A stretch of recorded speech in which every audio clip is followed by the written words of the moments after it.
say. Then another say, Dr. Mama, so ba. Me pato fra e tie me every telephone no mo. And tie me fa TV no na say radio no mo no yentimi nya a conversation no nkoye. 0208984166 0208984166. Hello, me pato dini be everything. Good morning, Minia. Udini be everything. But somebody the Madam Isa. Madam Isa one from down out here. And come so. Manifesto idea and one room, Minia. Ghana for your tip there, papa. I can't 133 Miss Minia. Yes, Zungo for could be out Tiono. Juma, Bien Hono. After I'm a Juma. And you know be a Juma. I'm a private Juma. Why a bit much Nasa Kata one Juma? He's a 133 year. Abama, the whole Ghana is get to present of the key the car. Let's have far. Inshallah, Jamon Bedio, my inshallah. That's it. Once you bet me a friend 020-8984166 NDC 2024 manifesto no Saturday no wapa hontama I want 50 mantem winnie ba wa utie mi wa hwe mi sabre then out here mi pacho ufrefi udin den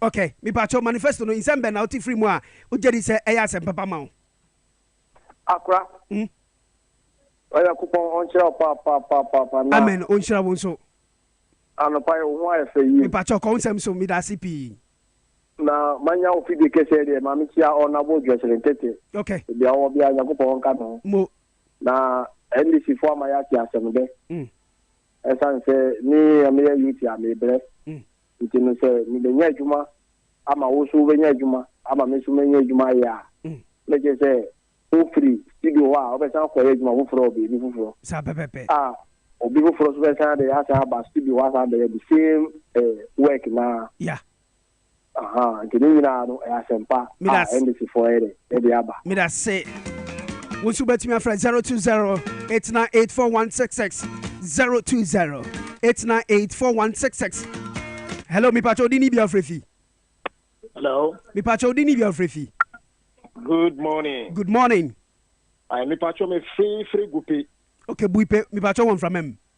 Okay. Eh, somewhere by there. That manifesto ni there. Just nyame. Okay. Yo, me that's it. P.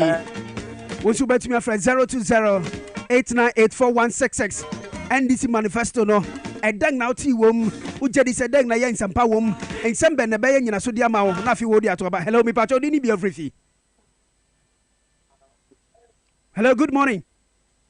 Good morning. Me pacho dini be free. Me kasa free malam. Malam me pacho ding. Where the oka ama we me gitu pa hello mitio pa was say John Drama ba me say so ba make a phone omuko make na we kanu omo kanu edos no was so ba won no be kisu good ama and ama we me so we me dey e wo won na say me ka say make a wo omuko no kan edos bro and I'm part of one was and we but me say one me boy and the wire dey papa me that say once you bet me a friend 020-8984166 in sempi na yera John Dramani Mahama on the NDC amanyukuru wo mo kan na no memenda offer for me pacho udini bi offer fi mi mo wache hello good morning me pacho udini bi offer fi Mr. Sorry. Okay, me pacha who one from him? Oh, manifesto in the come up. Hello? Mitio pa. Me pese so you program no what frame what frame na bonko bi. Yo mate. 020-8984166. Manifesto no dang now ti wom. And then no jedi se betimi aba me pacho ofrefo ogina so uding ni bi ofrefi. Hello, good morning. Good morning. Me pacho low out TV set no ne yankasa uding ni bi ofrefi. Pacho your friend be free kwando. Pando, me pacho one from him. Hello? Lower the volume of your TV set, please, so we can have a conversation. Pacho, you're probably Okay. Because of Bando. Bando, me pacho one from him. Most one person me can say. Yeah, and this from. Because of the person me can say. As much as Joma Kaya Thomas Upa say. Muslim for us more Kaya. Thomas Upa say. At times the Tiana, the Busumi, okay. You will swear, you will Busumi near the tour. But you do it here. You my Amudian, make my Amudian, you holidays, no, but what the come on, I mean, you will be a bit near I did holiday in the Senate. Okay. And the market, the more care, so to say, or back cutting cost to Ramanako for Sibia. I don't know about your corner. In fact, I say, yes, I will be quite running crowd. The manifesto of Kayan, one campus and Muslim now, there's on your Camonino or no more and smoke so far or bear come up with your competition. Okay, Midasi P. My family last 2 calls. Now for my crossover across Studio B. The Akora Sports News now open 020-898-4166. Me patch off for Dini Biofrifi. Good morning. Good morning, Abum. Nyamiado me patch Dini Biofrifi. Me that say me patch manifesto in Sembeng now free mo. John, the manifesto of TV and sentence. Wa kasa bedri. Say Ghana or Seti Ghana. Yeah. Research Ghana, no, so we didn't see us or see research Ghana, upgrade Ghana. One research Ghana, when then what upgrade Ghana. Okay. And you know, that's some year. And no point, Prampono, it's me, my Midginaso, and my minimum booster for you not to have a major. Very well. 020-898-4166. My family last caller. Manifesto no Saturday ya lunch ya no me pacho Nsembeng na otifi mo e de Nsembeng na obetime gina sunti out the beto abadi ama His Excellency John Dramani Mahama. Hello, good morning. Good morning. Me pacho odini bia ofrefi Dede Michael Asante because through assassin wasa assessor so me pacho make you one from him pacho abale de man people for home kra na Mahama fa why sa keke simple keke Miki me that yo me sumi da CP enti eyi ni nsem amwankasa nsem amutie Saturday no na mu se ayenya so dia mamunti mu begina so na December 7th no mo de beto aba e de ma His Excellency John Dramani Mahama and of course NDC parliamentary candidates ahoro ni nyina me da mo ase ejumade ni beto aso Dwabo Ase on power 97.9. U check you brain na sima eduonum na abo apa no pa no sia ho. Ofa yen adruso no ye be cross over across Studio B honom na menu Roger Emmanuel abeje akonwa watena se. All the sports news every brain and it tells no Chelsea for a miracle. Na minimu so His Excellency John Dramani Mahama ekika nsem bi wo manifesto num awchim so oba sports phone so obeye di ama won ni nyina no ye nsem na no pe Roger Emmanuel abu anu a. That's right. Or the every brand when pay on Power 97.9 and of course TVXYZ. Roger Emmanuel. Akora Kofi Darko. Roger me mwache. Akora me Joso na so say. Nyankopon ado me huye na wonso e. They say bibia e kama. Nyame ado me huye. Lovely. Lovely morning. Yeah. And a bring her into I'm so bring the crama Javika crying house with tea. Sports news then Roger so my uncle. Right, and I no pay my telephone in our chase. I'm over here. I'm not so say tennis and nothing. I no pay a good one. 7 ya tune din say pound money sports no. I no pay. Here bro, Dwabo Ase Jimmy de kase was a channel so say some who do pay. And ya baba no aye di epa. You be come on enemy say major leagues no anya asha. Second week games out do so results out the pay when you the some eba Manchester United Echo Lucy Man City we near Chelsea and no mutumre kensi anya some kitwa. You be room our Spain na afei ho so games a ɛkɔ sɛ de ho nsɛm de aba no akyi yɛbɛwuram bibrem kakra two clubs ɔmugyina kananam Bidiama Sporting Club ana club a yɛfa no sɛ nso atreman ɛna afei Samates nneɛma ɛkɔ yie pa ɛde mama no akyi onim sɛ Bidiama so Gaka Tofo ɔmo sɛ ntimi anye Betew United ɛna ɛgyi yɛ ho nsɛm ɛte sɛn yɛde ɛbɛba no afei bɛwuram ɛwɔ ada clubs na akakye Krobia Kumasi Asante Konso ɛkɔba ne fa kense sɛ ɛna sikɔ hasofok nsa wuramu ɛwɔ Togo ho nsɛm nyina no na no pay atena sena de April ɛwɔ dwumadie no so hyɛ so sɛ Dovita ɛba clerk na no pay me kanfo de ama sɛ wure ni ɛbɛkyerɛ mu hɔ da fɛ no ma hwɛ sɛ no bɛyɛ yade pia tete bia so ɔmbɛtimi abɔ no afɛ nneɛma akɔka no kyerɛ sɛ me kan kyerɛ sɛ woyɛ bɛma na sexual weakness ɛna ɛtew so ebia infection city ama bɛma no city anete de bia fo anefo a wɔ sɛ wode wani kyerɛ mu ɛwɔ Dovita ɛba clerk ka so yɛ na fɛ no ɛntimi bɔ sɛ me kan kyerɛ sɛ gonorrhea ɛna ɛtete wana bomodin sɛ obɛba na fɛ ɔmo ɛmbɔ no akyi so sɛ sexual weakness premature ejaculation ɛna sexual dysfunction ɛna ɛwɔ so a bomodin sɛ obɛkɔ na fɛ Dovita Herbal Clinic ɔno ɛntimi ɛmbɔ ɔmo awohye elank taxi station ɔno ɛna obehu ɔmo nti ɛne ɔmo ni nkɔmɔ ɛwɔ 024626 5313 024626 5313 ana 020 5586877 020 5586877 na enkomo bi ohon bia no oni Dovita Herbal Clinic tibe di na fe onam abo kama pa meeting edi rocha yima no from the sports monake botela na fe kodwofo so mutechire ema na no pay agude ho sem no matena amede ensem no eba hye no se Facebook eye power 979 betimi anya na fe niam etimi akos kama ensha sentem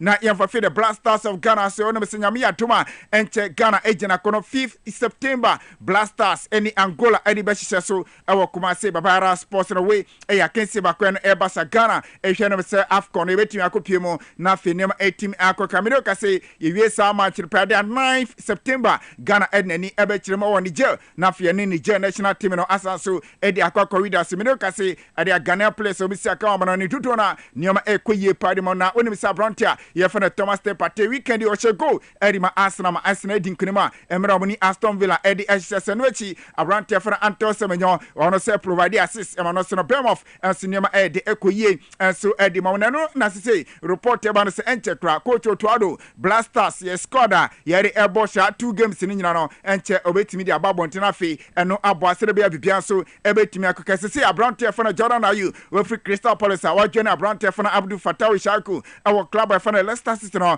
o nyina ye hwe no se ade a coach ni scored we de eba bontino o mo di e betimi apiem se be Blasters akense kesi eba besino niama etimi akoko reporter eba ne se hwebe na wochi mo coach e no Otuado e be hwe na fi Blasters ono mo squad no ahwe na fi o de ho nsem enso e de abatuja se be ya Ghana for ebe ho players om ebe jirema bra Ghana ye ne oman Angola e na fi Niger enso e de evidence na reporter eba ne se Ghana ni Abrante a ye won e wo Holland at se Kobase goalkeeping padia utima akotie pa base ye nchi ball padia na se wo ya ateye pa Abrante ye fena Remy e ye Jeden Osu Drew reporter man say Ghana Football Association and penny focus one omni Abrante the 18 come say obetimi abana fi Ghana against Angola Ghana against Niger Abrante obetimi apa na fi obeda tinem aboa say be a Blasters no nioma ebetimi akoye e di amantore reporter eno efi Blasters of Ghana one camp no etimi abetuja I don't want some say etuja yevrum na fi Ghanaian players a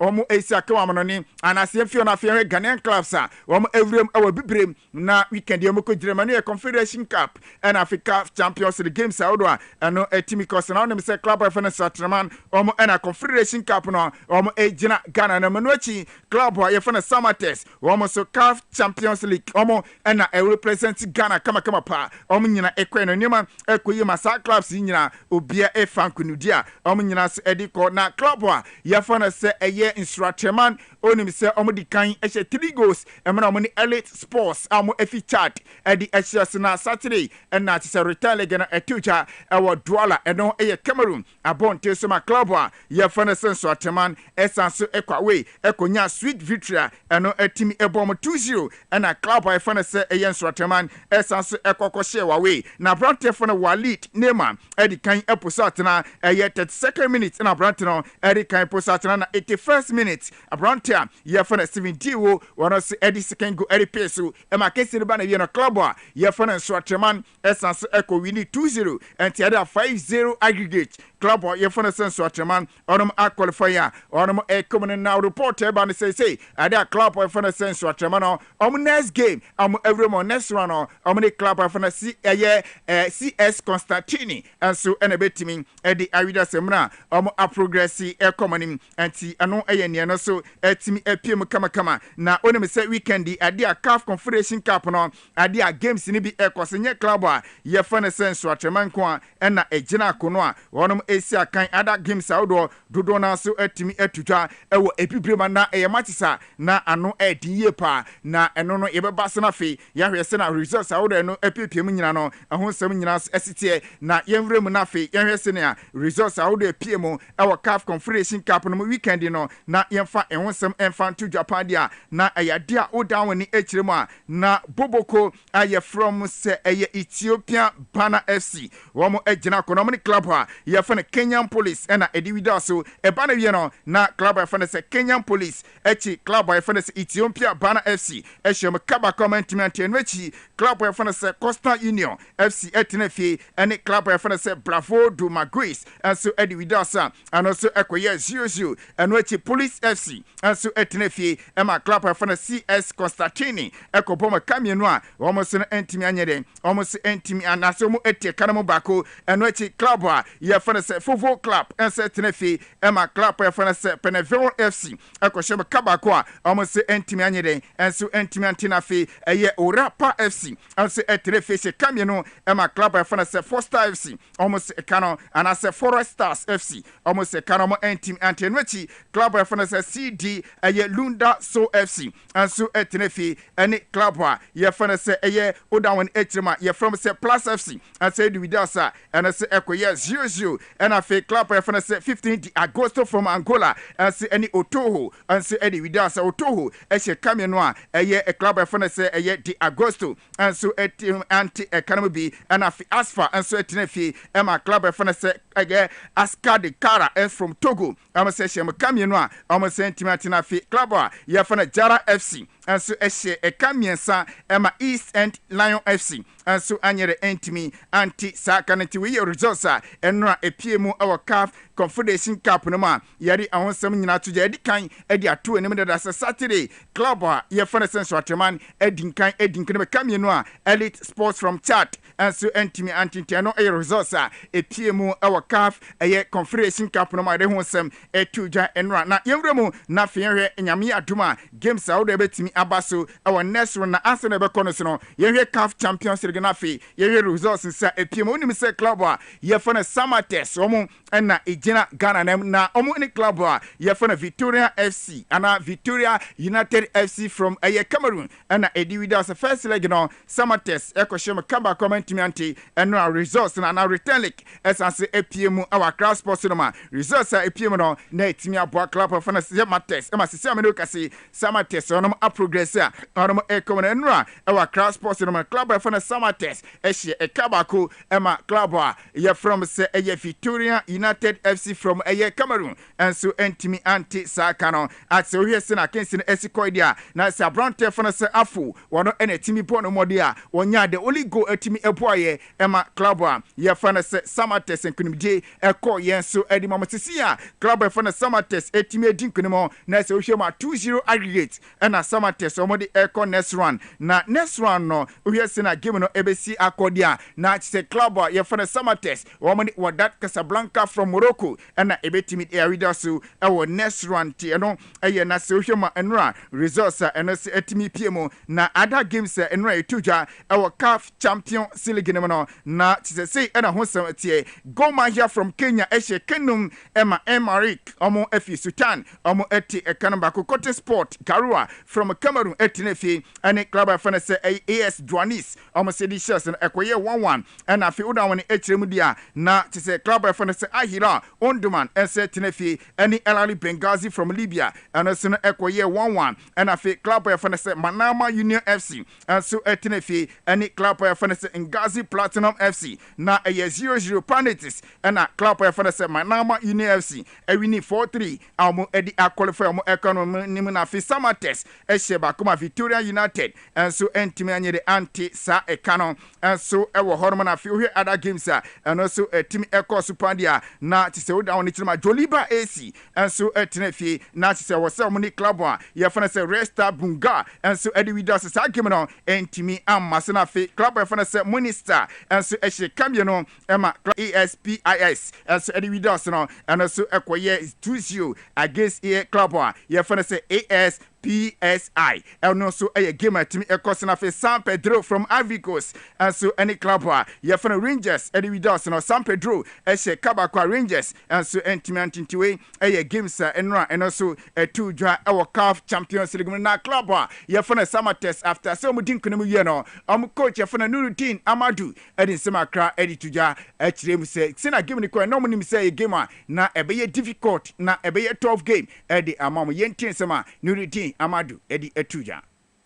We are feeling good because this is our first time. It would have been bad if after winning the first leg, then we come here and then we are out. So it's a good feeling to have progressed to the next stage. They were wounded lions. They needed to come in all out and see what could be the end results.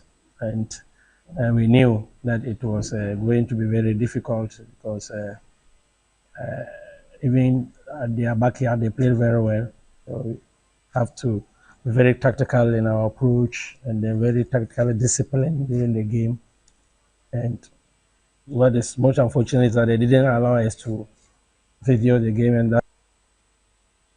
I'm Nurudi Amadou, a summer test coach, and I'm Mutin Kanwechi Ebenezer, one also a Sahine Edema Club or FNS summer test, and also adding some credit to Yentin Sama, about Fene Ebenezer, on a sentence some kind. We watch their videos, and as you said, they are very good on the second half, and as you can see, the officiating too was not what it was we were expecting. So we have to be cautious in terms of cars, because at the first leg the referee gave us a lot of cars, so we were able, we want to be cautious so that we won't miss the matches.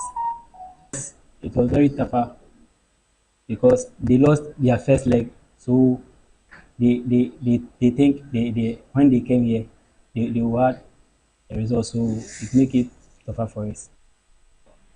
Okay, Ebenezer kwa captain Erima summer test and Moti Ninkanetiwe and Summer Crown no city until next run CAF Champions League games ebetimi abasana na say NIT club ya fana say Tikara SC betenefi normally expound the Tunis edi evidence and which goma here ebetenefi El Ali and so Eribesha Senafi Ethiopia Commercial Bank FC as ebetenefi Yon African so Eribesha Senafi AAPR of Rwanda as in the Primary FC so Eribesha Senafi club fana say Mbabane Swallows ebetenefi and Mamelodi Sundowns so Ebepo AS Menama FC betenefi and Pedro Atletico and so Eddie Besha Senafi Red Arrows FC and TP Mazembe and so Team Eddie Readers Galaxy FC and Orlando Pirates Ebepo Nungu Rangers and so any club by Fanasa Granda Esperanca and so Eddie Besha so Samantes and Raja Casablanca and so and Ebesha FC San Pedro ebetenefi Ahila Ebesha a club by Fana US Monstantini ebetenefi MC Ojes Ebepo Asco de Cara from Togo and Joliba Asin so Ebesha Stade di Abidjan as betenefi Milo FC and so Eddie Berry Dawson of ES Douane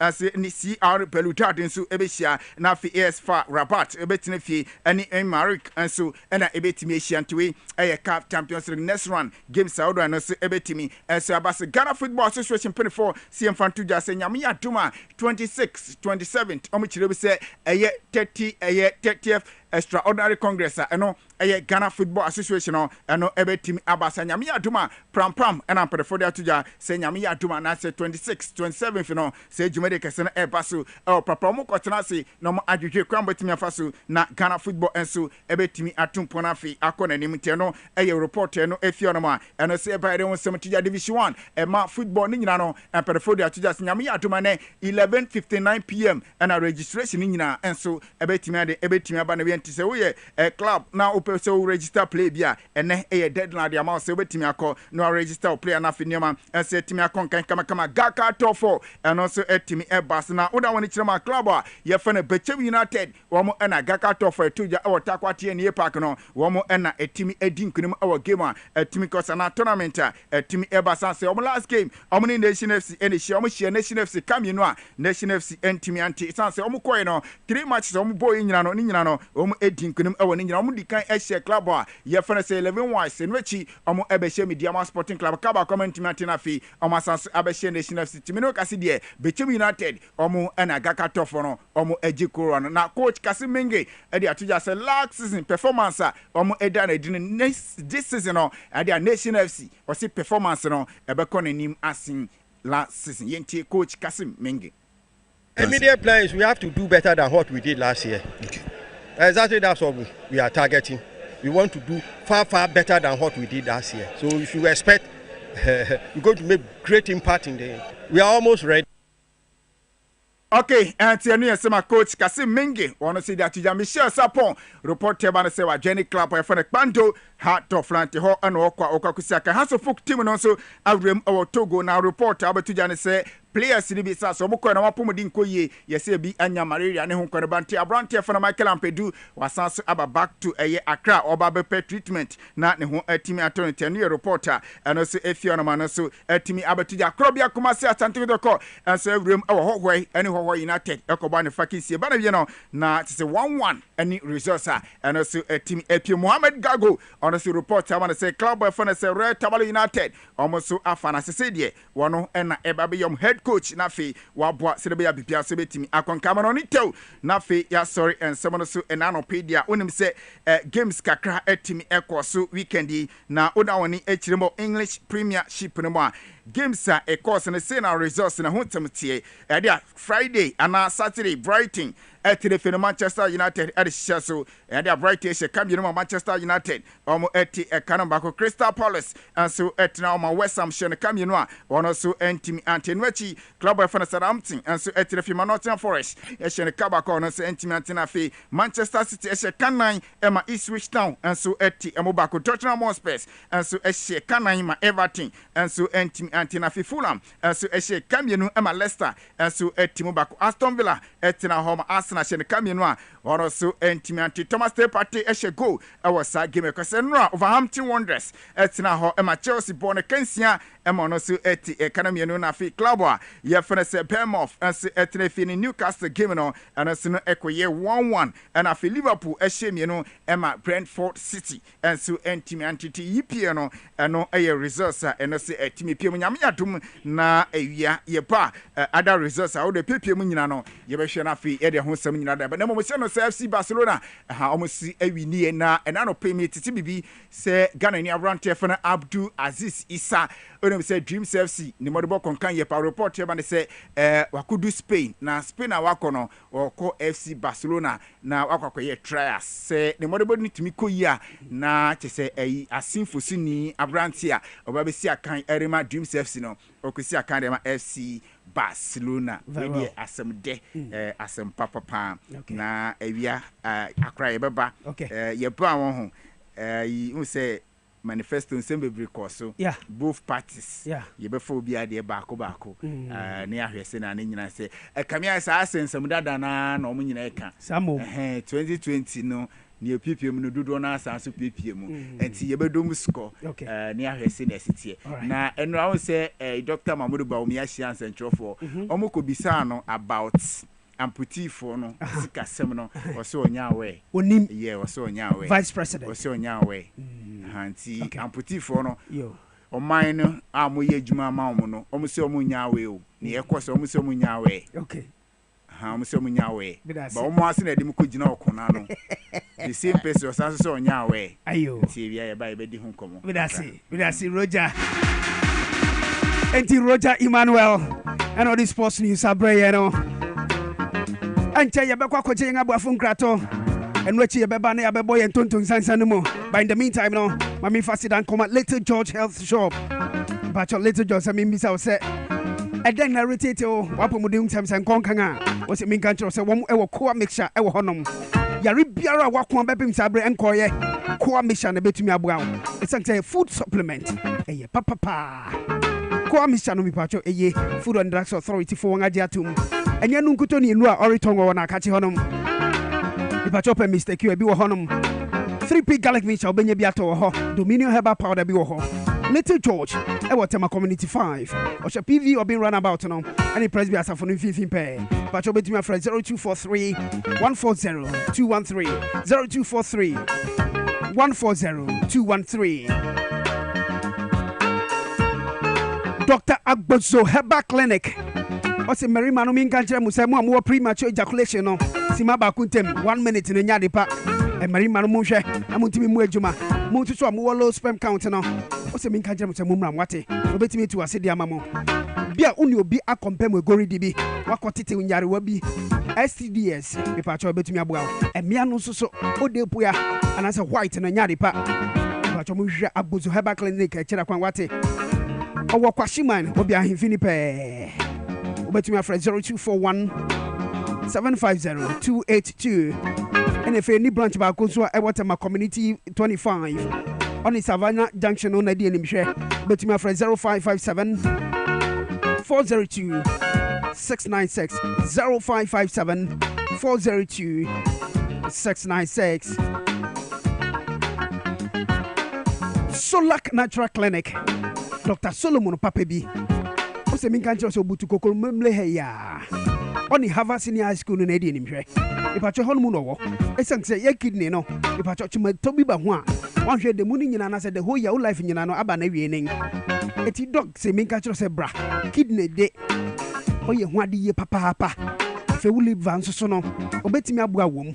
Infertility. Why ya bepim sabre unya won way. Dog say make a say shusha nature kwangwate. Obey me a bow. Obey so hot nasika crana in Nanga Ahono.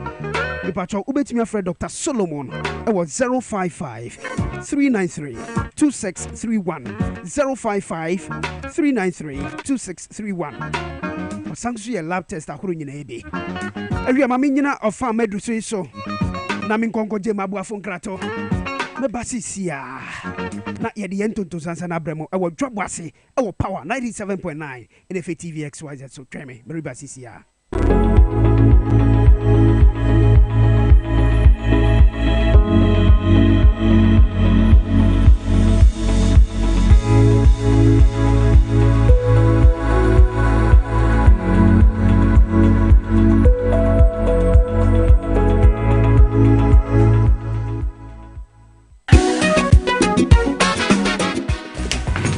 If I shop, I'm not sure you're bad. Brad, and not so good. Not tell me about see about Queen Wayne say. Bra, said your time about Misha, as your Jimmy fearful, and not about ever so. Really, don't this offending now. Bra, some make us a me time about Misha one dance ya. We are singing now about Timinka. And it's some malaria, where drawn it time about Misha. And you go, dear, no more to I want to meet any deal. What drawn the time about Misha? A drink and your mark or bar waffle through. The one mark for down for any aquada when you fear to me, and son of the time about Mr. Drabino. Shasta Wako Hospital and answer lab. I'm what we said. Oh, a 3-day malaria be answer. Kayo sa time near TIME. Time about Misha. I feel malaria fever the other.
sawote konkoya na trasa samaba na sawote konkoya na trasa samaba na sawote konkoya na trasa samaba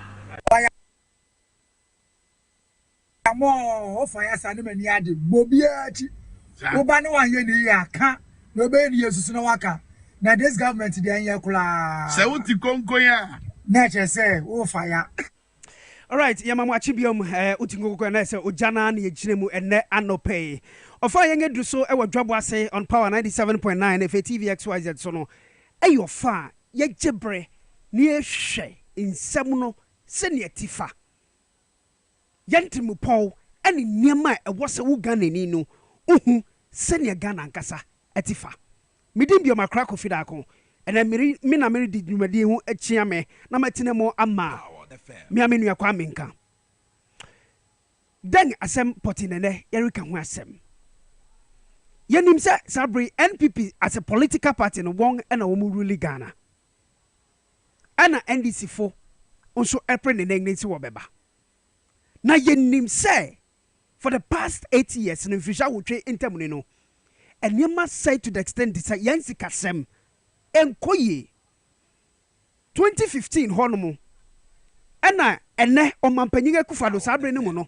no e candidate Kufuado e ka kire yen say yemfa Ghana nhye ni nsem one MPP fo ni baumia yemfa ma won esan say ye de omang ni ma won a busumi mako du awotwe ntem 18 months pe wo besi say omang Ghana wo be mo omang Ghana ayete say Dubai Ghana futie kikan sem kire yen to that extent say sabre ne mu no wo ka kire yen say enyinam kanea bu ayetua no ne bu ye den enti no yentumi nya den yerentumi 20 yentu abanvetia NDC anchondromani Muhammad sabre no mu na yemfa wo mu mra Ghana futie wo mu sem ene edi o magni sha wo sem infisha wo twetem no ede ne yen hu niama wo mu kekan ye no enu mom no won aye no times 3 ene nyinam kanea bu no yentumi ntua eniema sei na nipa na obata Kufuado hu won amane ma se yesika se ma se no esa ka kira yin se yansa nto abanfa ma no no oba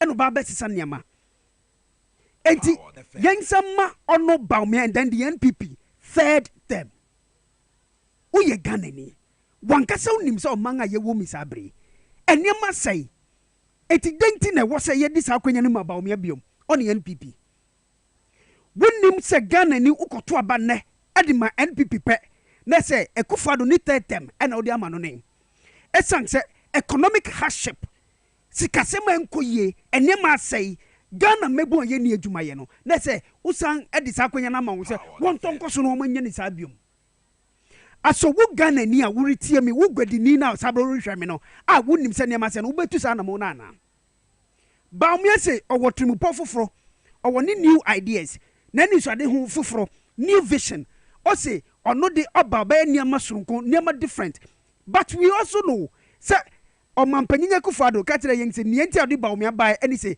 sa niama ya ba o me erika hu asem nti na ode ne ba in 2016 Ghana fo yetie won esidan fufuru ben and opese oba be ye biom yeto abama eye ba o me pe kai na se nso na hunu se ejapade sabere won implement niama ewo mu a wo bi se enya no kware no eno no obekoso aye yeto abama NPP biom pe na ba o me ba National Cathedral na sabre wonge disika gwom asika na hira wiasa fa na nyina mina donkodoko yenge tu na ne bu ye den asembribi biara wo wiasa fa na nyina no o se oba eno no obeto akoso no aye na se Kufuado na eno obewo ho biom yeto abama NPP pe na yesang de akwanya etoso ebiesa ama eye omampanyin Kufuado se abusantemfa mamu no ena wo se yekram sa niema wei ena Ghana fo ni hu kwanse e mani ba exang se sankrofui enya de se wo mo Ghana fo hu adwempa wo mo ni oman Ghana ye ho adwempa titiru mabun anemia se wo be mayen niema papa bi aboayen eti yewra tontromani Muhammad ena anu memenda e wo mfifi mantem wini ba o se Ghana fo mommetie nsampa ɔne NDC fo a wɔn adwene mu abɔ bew a wɔn ɛwɔ nimdi mapa ɛnisuade hunu mapa wɔpɛ sɛ wɔde ba ɛbɛboa yɛn wɔn anwene nsɛm nyinaa agu nkrata so ɛne wɔn aka no mako ɛde akyerɛ yɛn wɔn akyerɛkyerɛ nneɛma no mu ɛde ama yɛn ebi ni dɛn ebi ni sɛ woyɛ okuani a okua a woreyɛ saa bere no dɔnhwere aduonu anan no ɛyade sɛ wobɛtumi ayɛ dwuma wobankye brɔde ɛne nneɛma woyɛ nyinaa no dɔnhwere aduonu anan tɛm no wobɛtumi de ayɛ dɛn wobɛtumi de ayɛ dwuma ɛno nso so da nkyɛn a mo nso so a moyɛ manufacturing so wɔn ebia na woyɛ nnuro ho adwuma ne adeade wo nso so no dɔnhwere aduonu anan tɛm no wobɛtumi ayɛ dwuma ɛyi ɛyɛ nhyehyɛe mapa ɛbɛtumi aboa wo bɛ mu a ɔrehwɛ me na wotie mi saa bere yi ɛsɛn sɛ wobɛnya adwuma ayɛ nsɛm yi mu ɛna yɛrɛ dondroma ne mama akyerɛ m sɛ wɔntie saa nsɛm yi wɔmma saa nsɛm yi ɛnni wɔn anim kan wɔmma saa nsɛm yi anyɛ nyina so ama wo na wonim na ma musu bi bɔ na ada nsɛm no a wɔreka nsɛm a wɔreka nyɛ nokware no wonim na kɔtie saa nsɛm no a ɛne mmerika kyerɛ wo sɛ wokɔto aba ma wɔn pɛ a nneɛma wɔgu so a wɔnam mu ɛnɛ nneɛma nkɔ yɛ nyinaa no ɛno so no wɔbɛtɔ akɔ so no ayɛ na ɛbɛma wɔabrabɔ ne wɔasetena mu no nneɛma bɛgye gu mmɔ wɔnhwɛ yie wankasa wobɛda ade bɛkyɛ no woba ɛne wankasa wɔbɛka kyerɛ so Ghana no wɔngatɔn Ghana nti wankasa so wɔngatɔn saa na MPP fo bɛyɛ yɛn eti yɛwura John Dramani Mahama ɛna no Saturday o say a vote for the NPP it is a vote for Akufo-Addo ɛyɛ third term ti yɛwura John Dramani Mahama of satisfaction with the impunity of the last 8 years. A vote for the MPP is a vote for a third term for Nana Akufo-Addo.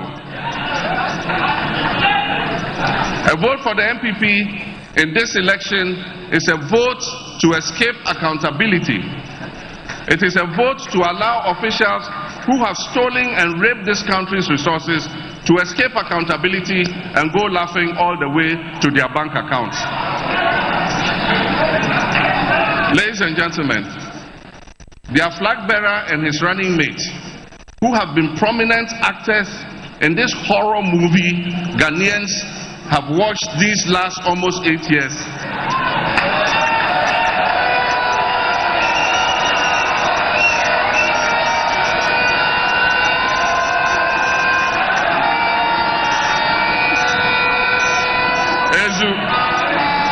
you know horror movies, don't you? Their flag bearer and his running mate, who have been prominent actors in the horror movies Ghanaians have watched these almost last 8 years.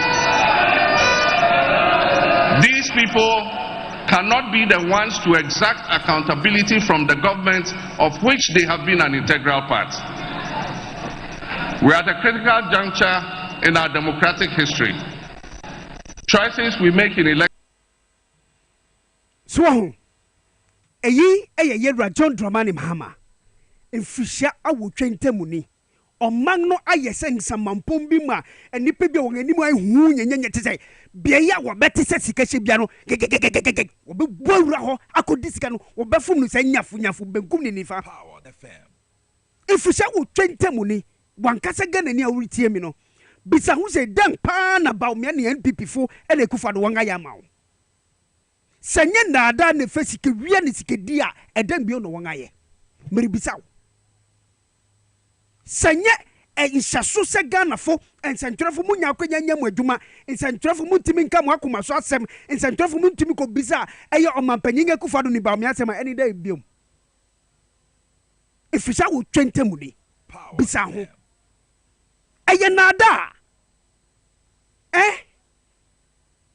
Bawumia ka kyerɛ yɛn at that time no ka kyerɛ yɛn yɛn sikasɛm a ɛyɛ $4 cedi to $1 no ɔsɛ nye enti yɛn to abanfa ntua John Dramani Mahama ne yɛn disi at that time in 2016 ɛnɛ $1 ɛne nam 16 cedis ɔsɛ ɔwɔ bibi foforo bi na kamien kɔti a ɛna wakwanya na ɔbɛtumi ayɛ no ɔsɛ dabi na ɔyɛ ni na ɛne ɔkyena ba then wei sasimasi wei ade a wakwanya sɛ na ɔbɛyɛ no use wuri nye na mo dache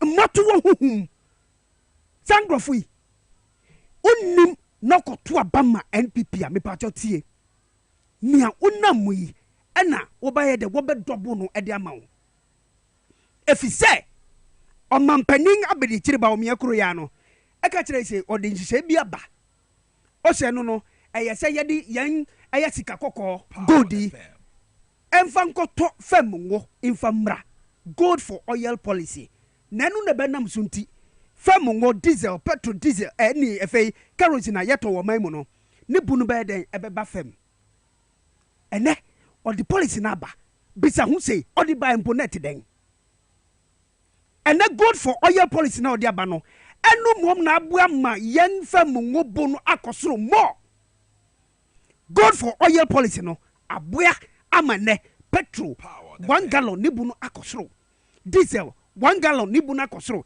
ene kerosene body ukokura se wo muntimi nto adenti ni bunu ayedin dodo sani pekuru ya no sanka kire se manakonya to aba mano na ene oye san hihye na ochena oba ntimi nye den no betumi na wo akonya you are the head of economic management team enu susa na nchen wokuru ya no ena uhwe se Ghana yambambo mu sem ebe konkantitiri wo police fo afem wo ena oye chairman dima police council yanga koto aba ma nipa 20 egu as you speak now a vice president ka kire se onim enti yera jondroma ni mahama ekirem se NPP abange eye 419 eye scam eye nada tie yera jondroma ni mahama. This MPP administration has been the biggest political scam that has been pulled on Ghanaians since our independence in 1957. And I'll explain why. They were repackaged with ribbons and sweetly scented with enticing promises. Most Ghanaians will agree that Nana Akufo-Addo is indeed the president Ghana never got. And indeed, I dare say, his much-touted economic whiz-kid, Vice President Dr. Mahmoud Bawumia, is also the economic messiah Ghana never got.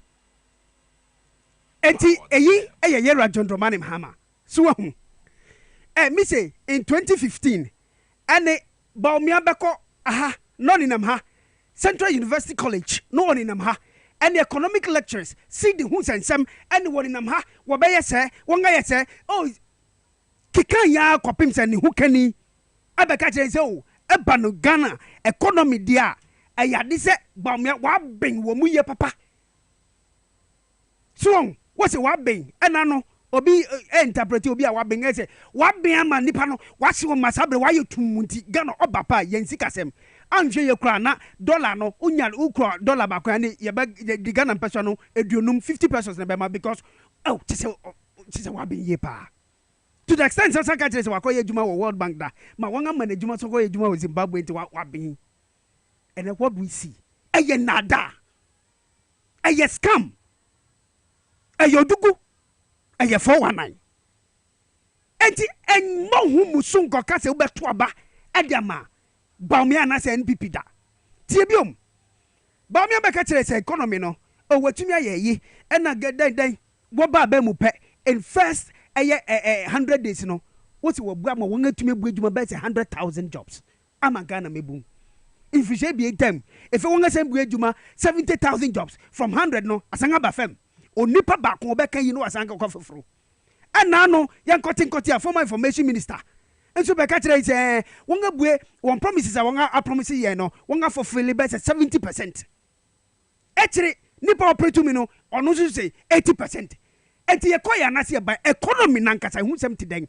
Bawumia is unable to tell us a Ghana young state of economy is anything. Obi a wata wote say oye economic wizard. Oye economic guru.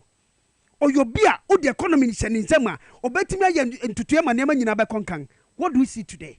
Enyema nkoye minority leader Dr. Kesela to Forsen enano meminda o say munti ni ye Ghana fo ti economy nankasa se netenen busia horo a won abo esise horo a won ayama Ghana fo ye hunya kono biom ye ntimi nkwa ma no ne enko je busia mpo ma ye nsise ma nema nkonkan ama Ghana fo ye nima guase wa ma no ne no enyema sai enti Bawumia de onye option Dr. Kesela to Forsen echire nsemimu e was Saturday winiba tie no for economic growth and transformation.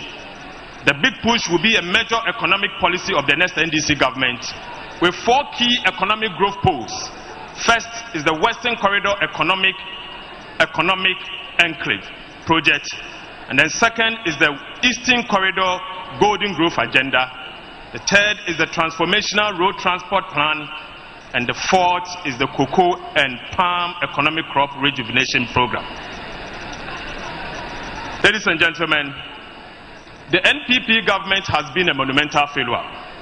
They have destroyed our livelihood. They have indeed driven our economy aground. They have collapsed Ghana's cocoa sector. They have wasted and dissipated Ghana's public fund. They have destroyed our good governance. They have reversed the progress of our country. They have delivered crude and painful haircuts across board. They have corrupted the moral fiber of our dear country. And of course, they have implemented the Ejapadiye state capture plan.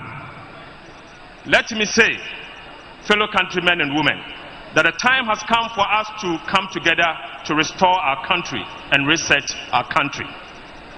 Many of them Ghana for Abani or the Hochero Stronko or the Abraham Abani wait Henewu Yada Yenda Edume Niho in Branson Yedumanye in Katesia Suwenye Dumanye Yaraka Sisari say we school Pany Medaraba Baye one man Hochero Kasaba Diato Sramonye de Abani or Sudan Kasa own to me Yemonyi Baby I was the Ghana question Sambaka Moho Ambaka President Mahamanoho, Ambaka ya Treva, Yen sister, Yen Mame, Professor Nana Jane, Opoku Ajimanoho, Ne Yambua Yem Papa or ye President John Mahama, Munianom, and Watchern Obegin Semifiganaha. Diato to Sramo de, Mumbua and Fifi Mantomofo.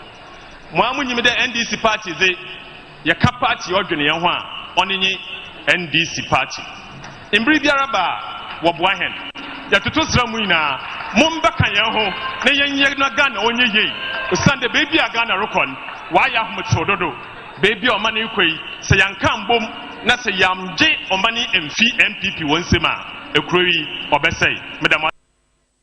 Enti the minority leader, our parliament, Dr. Kesela to Forson. Swung on what church in Semimu at the Achrewi. What church remupefe? So one mechanic home, I make a year John Dramani Mahama home, I make a Professor Dinan Opokajima home, I'm a one resetting Ghana. And the MPP for near Yegumi will be more. One cuts out here manifesto and nano memendano now at today.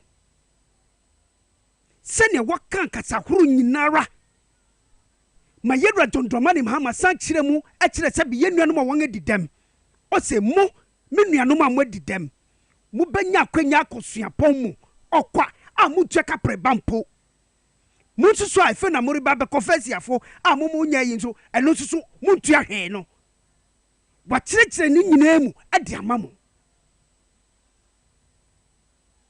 Mese wunnim na koto aba e ma MPP a. Eni no aiden. Wo problem na wo musa abre no. E na opese kwa anim. Baumia ni MPP for won nyine wo ho. They don't think nor care about you. Uganenino. Now, Maminko Cocoa sector. She Cocoa Krafu Yawo Memu for the past 8 years. Mwankasa munim senya Abanya Bay. Abamu penye fo senya Professor Frimpong Buati Nankasa dini Zabetu Modis Jemse or MPP Nima Pano Santremse Galanse 20 and I'm so many young cocoa sem atwape. Yenya Cocoa Dodon Kwamanone. Enkoye day, Enkotonfa Sika Emo Memu. So, one cocoa sector no so aside for the past 8 years. Honorable Eriko Poku, Eje Bre, Echirichiremu, Kwang MPP Fufa Suya, Cocoa Sem, Atwa Pewa Mwemu Fisha, I will train them ni. Bra Yera John Dramani Mahama war abemuno. Na womu to me di Cocoa Mano Dodo Tons no, Babro, aye 900,000 Equamano Nicotong. Mumu kukwe ekafumu di one dance essence fertilizer no or the nyina nso mambo okwa yewura erikopoku eje bre echirechire mu ye ana no meminda ewo winiba yenti onabo erikopoku ɛne na ɛdɔm kuma yɛne akuafoɔ ɛbɛte aban no so tua ɛdeɛ na NDC aban sɛ yɛbɛyɛ kuadwuma deɛ ɛbɛyɛ nie deɛ di kan ɔma kɔgye bosia atwa yɛ kookoo no nyinaa gu so mbɛdua $600 million sika no sa kookoo no nso ɔma ntumi anua ɔma ka kyerɛ akuafoɔ sɛ ɔma anua wɔ mu mfuo yɛwura jɔma ama ne NDC sɛ so nyame de ne ba bɛdi akonnwa yi a yɛbɛyɛ nhyehyɛ na akuafoɔ a yɛtwa mu mfuo a yɛanua no nyinaa aban aboa mo ama yɛdua saa kookoo no nyinaa ama kookoo no asan aba bio afei yɛbɛyɛ cocoa colleges our regions edua cocoa ni nyinaa na yɛakyerɛkyerɛ cocoa akuafoɔ sɛnea ɛbɛyɛ wɔn bɛhunu cocoa adwuma no so yie na yɛtrɛn wɔn moma no nso bi sɛnea ɛbɛyɛ a si yɛfɛ adwumayɛfoɔ ama wɔn ayɛ cocoa no ho adwuma a cocoa akuafoɔ ma nso ɛbɛtumi ayɛ adwuma no bie afei deɛ ɛtɔ so no sɛ NDC aban bɛdi akonnwa yi a na yɛwɔ akonnwa so no yɛkɔtɔn cocoa no a ne boɔ no yɛde mu nkyekyɛmu wɔ ha no 70% ɛna ma akuafoɔ sɛsi akɔkɔ bu a wɔ sɛsi yi aban no kyɛmu 9 aban fa mmiɛnsa ɛna ɔde baako ɛma akuafoɔ yɛwura mama so obɛdi akonnwa yi a sɛ wɔhwɛ akuafoɔ yi a kokɔ adwuma no so bɛyɛ dɛ ɛbɛyɛ yie enti sika ɛbɛba kokɔ no ho no wɔde dodoɔ no nyinaa bɛma akuafoɔ no na ɔmo de adua kokɔ no dodo na ama Ghana nso so ɛnya mfasoɔ afei kokɔ kuani biara wɔ Ghana sɛ yɛwura mama bɛdi akonnwa yi a Cocoa kuani bia obeko hospital free health insurance unye bio if the cocoa board ebeye health insurance e dia ma cocoa kuani bia eti ya ma card na uye cocoa kuani a ya register wa wi a wanya card no eno an se wo dey call hospital ewu a cocoa board besa renew ama wa kuani bia be call hospital won tua bio afei akuafo bonus na ayira no NDC aban besa de bonus na ye dey aba bio afei nro aya fertilizer ye rajon mama otogu ho say ye fanye cocoa no otwetwere ho not for sale ebra ye fra konwa so ne enche fertilizer ni nwie na dodo na agu office ye nuanu ma mbi before ba no omso omo to fertilizer no 80 Ghana akuafo na ntini anto ento ma ni gu office ho proi auditor general the report abrai of parliament say fertilizer e pro ye nko ano na ne bo 239 million Ghana cedis. Aya titisika no almost 240 billion. Omo manigu office SI kwa. Yera mama say the fertilizer ni babio. Sabaya cocoa no beso. Obama akuafo free fertilizer. Yebama wonro na akuafo timi ayemfuo no ama cocoa na ayedai aye kama. Afei cocoa kuani bia wo Ghana ha. Yera mama say yama wasonte say sekua adwuma no bɛyɛ ya egyina so akadeɛ bia mo de bɛyɛ kokɔ adwuma no ɛbɛma kokɔ adwuma na yeye no sɛ nyame yɛ adoma ɔde ne nyinaa bɛma mo na wata mochi na afei yɛbiabie kokɔ processing factories na yɛ kokɔ na no yɛtimi de bia yɛ chocolate ni nneɛma bebree wɔ ha na yɛafa mo ma ɛne mo nana no nyinaa nso adwuma so ho ɔnɔbo Eriko Poku ɛne wagye brɛ akyerɛkyerɛ nsɛm no mu edi ama wo kokɔ akuane ene efemu amu ye akua nyina no bo kyerɛ nsɛm mu edi akyerɛ mu yi tie munim sɛ tama NDC fo ɛwɔ abamu no na cocoa board emeki profit sɛ yɛde yɛn kokɔ bɛkɔ ama amansa gua so akɔtɔn na ɛbɛnya mfa so sɛ na munim sɛ NDC fo time no na cocoa board emeki ɛyɛ profit ene under NPP under so called gurus a wɔn nim de ɛwɔ economy no ɛtidan. And as we speak now, cocoa board, eka no ngabo. Just a wanga yama to the extent say cocoa board. And to me come and some gaso. And to me call foreign banks is hot. Ego gase ye kwako jebu shampoo. Abeto cocoa wa maimu. And as we speak now, cocoa under NPP 8 years no, a little over 400,000 penny to me di kwa manoni. Ninyina because wamudi nsase ninyina adan galamse. Ana Musha maminya infantu bi waha. Tama NPP fuko lanchi one manifesto no. What is se wanga kakuafu nsem se wanga kyerɛkyerɛ nsem bi se ade akyɛ wo kokɔ akuani anase wo ye ene ada iya wanga kyerɛ mu se ade akyerɛ wana. Enu na nkyɛn. What is se NPP fo ɛhyɛ dade kasa horo a ɛyɛ Ghana fo yɛn kasa ɛkyerɛkyerɛ nsem bi mu se a obanya hunti ase wo mu ana. Dr. Keselatu Forsen eka fante Honorable Rico Poku eka eye esanti kasa Honorable Samuel Okujeto Ablakwa enso kan Angro kasa ma His Excellency John Dramani Mahama nso esan kan Hausa esan ma Baba Sadiki nso ono so kan Hausa ni bi kyerɛkyerɛ nsɛm no sɛ ne be a wo the ordinary Ghanaian no ubenya ho tiase wɔ nsɛm no mu enye poto kasa no NPP for esan sɛ wo pese wo dada mu ninti woko gina ho ana ba mi asa man fifiri tew ne saa ohun ya ori ye ne ho yira John Dramani Mahama jebre nya de jew gina ho no ana Dr. Keselatu Forsen ana Rico Poku nipa wo be gina ho no nyina kyerɛ kyɛnse no mu e wo the local dialect ne ma wo benya ho tiase wo nsɛm fifiri biti wo amanyoko bian nipa wo pese unya ho tiase wo niema wo pese wo ye di ma wo no kasa wo tiase no eno odi emu nkyeremu epre wo se ne be ntiase ne be ko yedi ama wo the other side na wo mu yema wa na no because one person ne wori kan unya ho tiase wom enti ye na da na kokwakafo munim didawo se tama ndisi fo ewo abamu no enhihye ya wo yema mo wo mamo eye bonus enseti ba enu betimi aboa mo wo yema mo MPP fu ba yi wonga yi nyina efi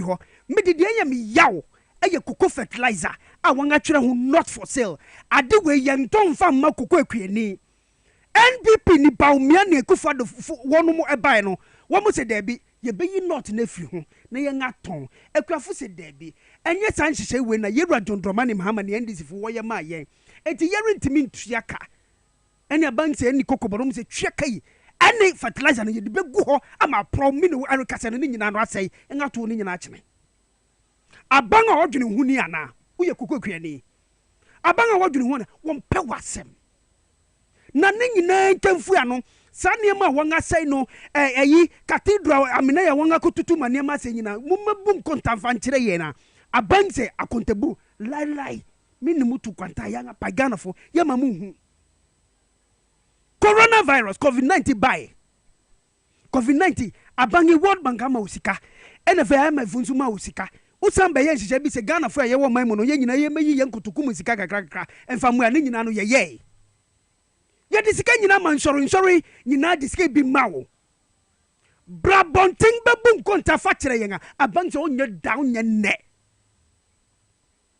enti usika wutu na bang no erigije sika na waje ne nyina no oso mu konta fa nkire dabeng no wahu sa mampaninga kufa na say finance minister be a former na say currently abekire say sika ye nya nia ye de ye enhihye nu sai ne ye ne dabeng no wahu sa de we ebi ni ho utibi da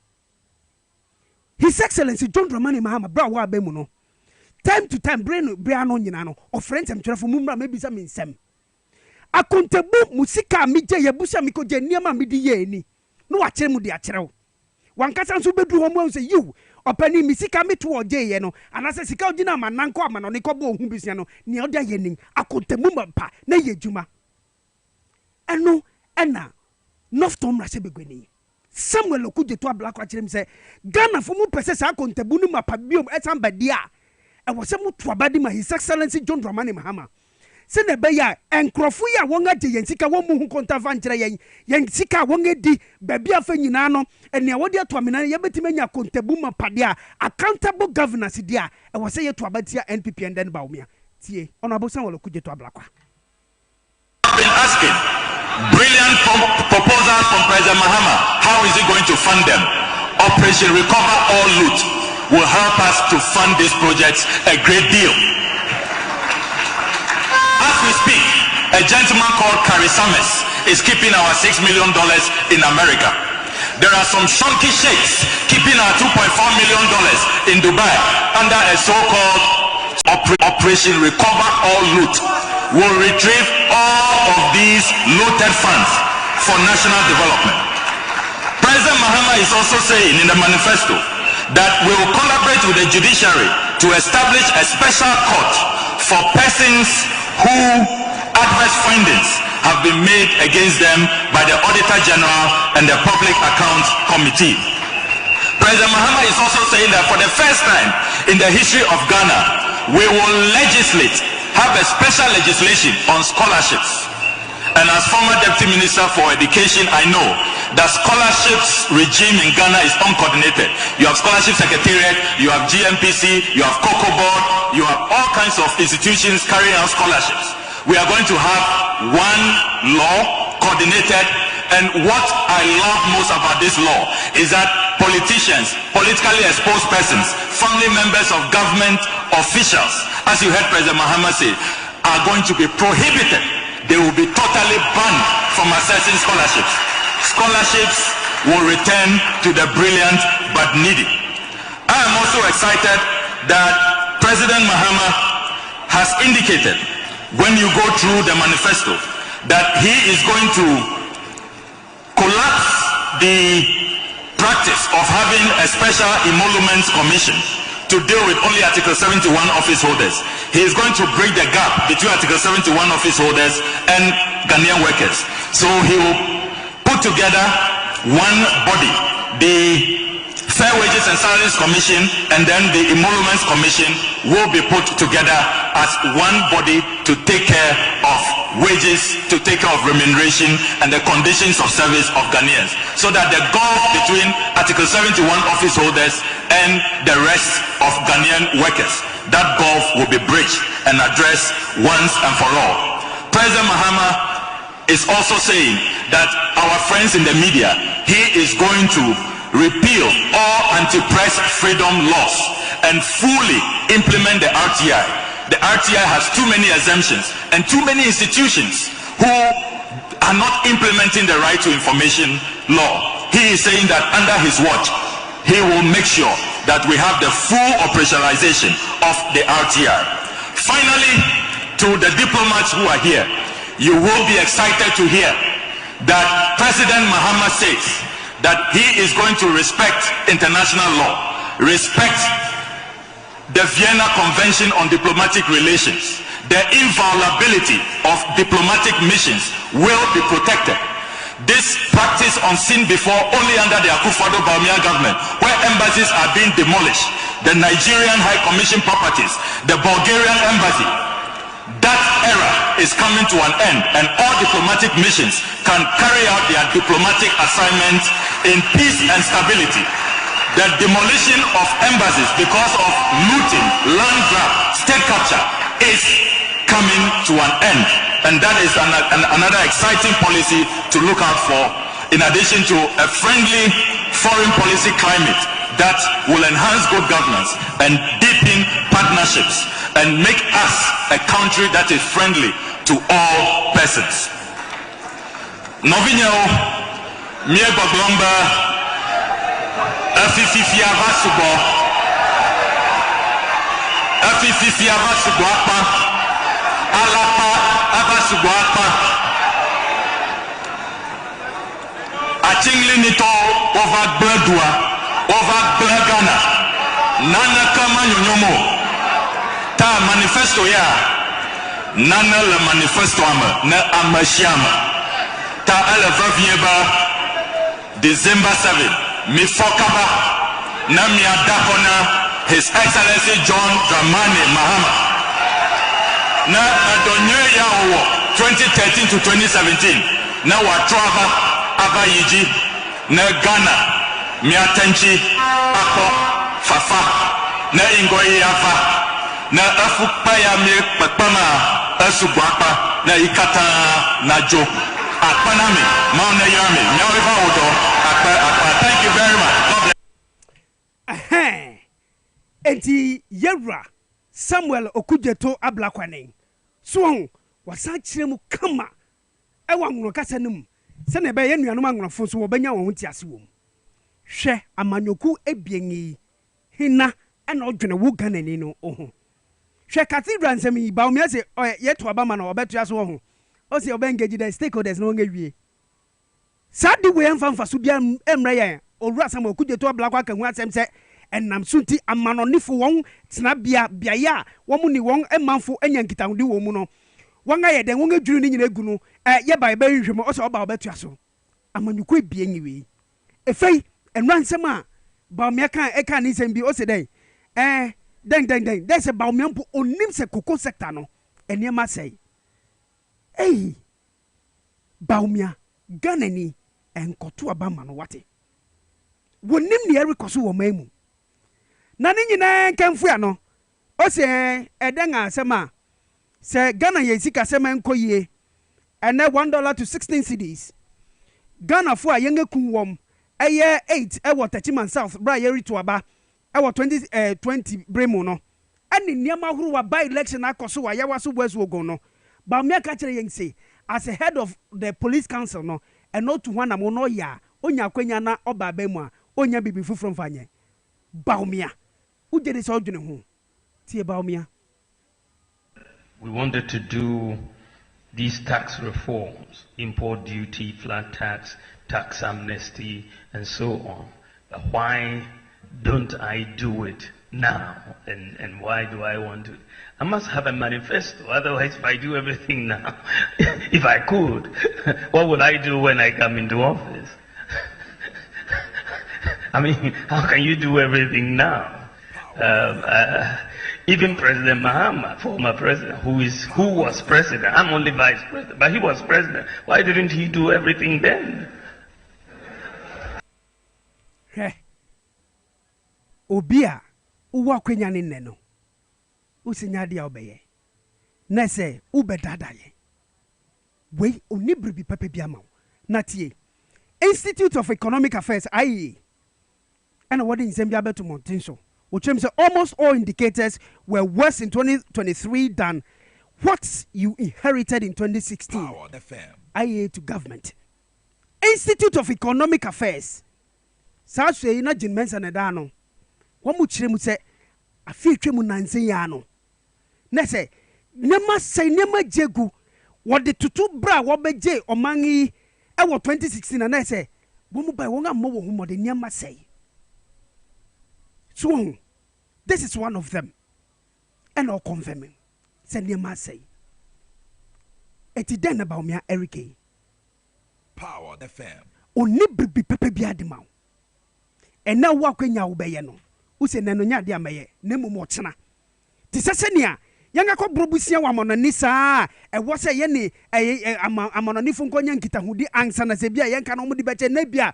Ya besha won say kana ye dimuno na ye ntimi 20 muntwen kwa nim afifufuru bia bebansa na ye ngetua no saa bi so ho emoto wo huhum no e bia enorike oni bibi pepe bia ma Power the fam. Ghana ni tien sama huru wa ye Rajondomani Mahama ni NDC wode ato wanim wan kasa sisikari nsami feyisi nifa feyisi sibenkum na hwe hwe wasetene musabre na sigina wo so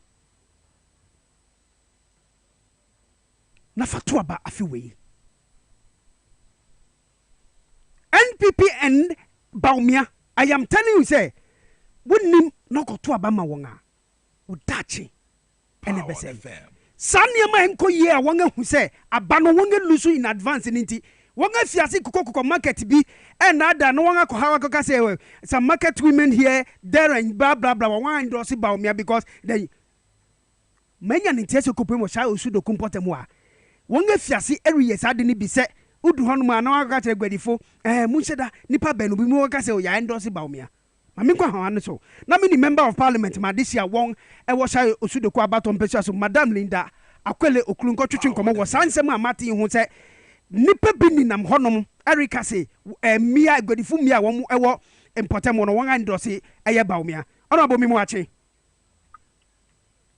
yo me chair telefone nyina no especially omo mutie ni from Shayo etiefu jewso na edan ne ba yenti a sansemi nipa bi edi sansemi eninam ho edan ana wate Baumia ba ye bribia ma wongana yo aka me das me say last week na it might be free the regional national media meaning ama omo ba the Dodo market hono if omo to da hompo omo t-shirt mpo omo chiche omo anyo obi andi t-shirt omo kofu kakra bi pe ana ji t-shirt omo to da ho areho bi efi omo na omo dey sorry dey for upa chere NPP t-shirts okay. Omo cho obi an pesa obeji na ana ya market woman no ni me akoso a obi na be ka cho set to abama NDC ana I know being a catch yourself to Abama and this.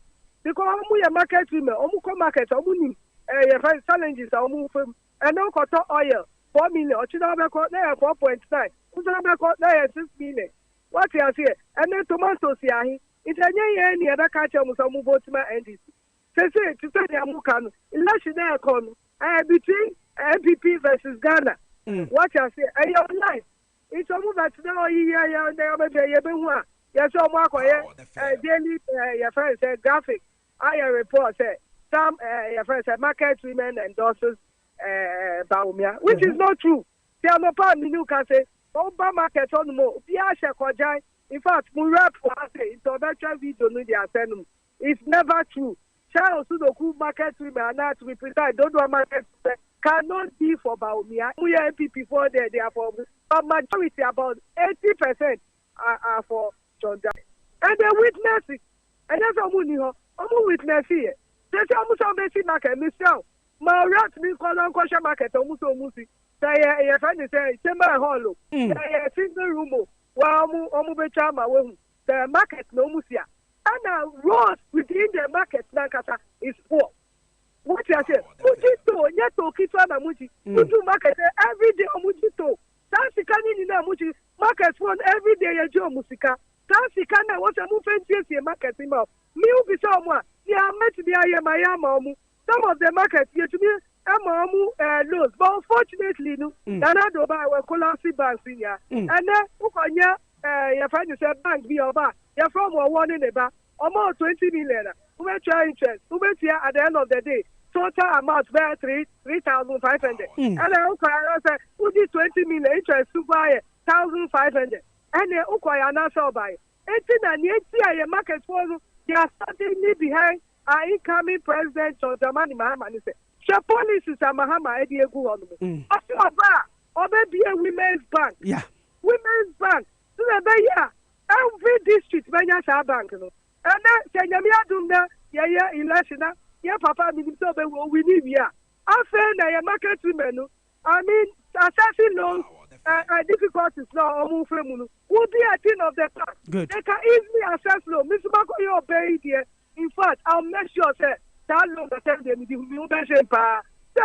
majority, almost 99.9% of the market women in South Sudoku district can access their loans. If you on Mama see, because aside the loan no over accessing market women, be a single parent. Marco school. What you are here? Mama see, we are such as another and then Ubaba school. This is what could be 50 million. As our bank, your friend say asset. Mama saw about obey review policy. No, in fact, they are cost to our free assets, and then you're following your money. Also, about revising policy. Or revising policy, obviously more schools. That green light. Red, gold, green traffic lights. Two better. Your money back for school. We are such a review. Mama review. Who back on school for 50% for one day. On here, obey review policy. Oh, yeah. Also, after SS, who call tertiary, which is the university. Yeah. Also, first entrance there. Hey, free. What I say to Barbara University free. And also, Mama, there. How to good. It must say a market for Obanswa. Don't what the minister Nakuma Super. Yeah. It's the time Mama Bana engaging. Yeah, there are a lot of things there to name. In fact, the state possess, yeah, Queen Mother Osuwe. Akaya with your friend said, pay. Selba Osuwe. Crying in 9 years. Since Mahama Aja. In fact, even some of the roads were awarded to a contractor. Contractor MPP for by almost auditing. Yeah. Contractors in your free side. Almost let's see you. After the machines are reshaping. We don't need reshaping. We want asphalt. We also deserve asphalt. Good. Because quarries say what don't do. Yeah, we own the first majority of the quarries. In Shao Sudoku, and where we lucky our roads. Because I move, because they are unsure choir. In fact, I ask if you Quarries is handled by them. Okay. The last time we engaged the people at Man for Shine. In fact, we pay. Very well. Okay.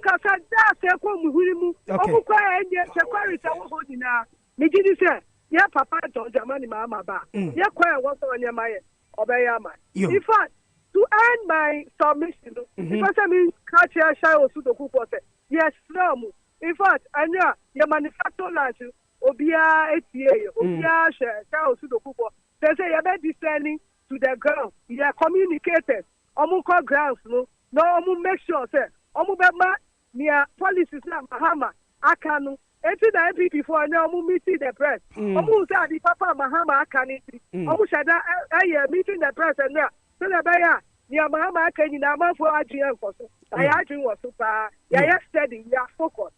And I say come December 7th. Obia be Ama George Ama Wani Mama. Na Akwa. Yes. And now MPP candidate. Oko one of the your friend is a community called Nachiku. Oko Kaja Muse. Omu vote manu. No move vote my president Mahama. Because you said Bianca shall be in the Washa Sudoku. It don't know someone in the Washa Sudoku. Or some of the Omu vote mamu. No move vote my president Mahama. And I maybe say Mahama Robert way and a guy Jumana. Or to be found again Juma. Policies are Mahama the parliamental. Naga it must be me constituent. Shall Sudoku for. Okay. Obi Bakato say yes, cat and blood. Mr. Catcher say, yeah, shall also go for any near cat and blood. Very well. You're voting massively. Now your friend say, Mahama, not all your parliamentary candidates, and you shall also go for. Okay. Cut across the still Bibia, Bibia Fumobia. Move by channel. Okay. And move voting massively. Very well. Parliamentary candidates. Omu Bua Mahama policies, ya the parliament, ya bear day. You better approve.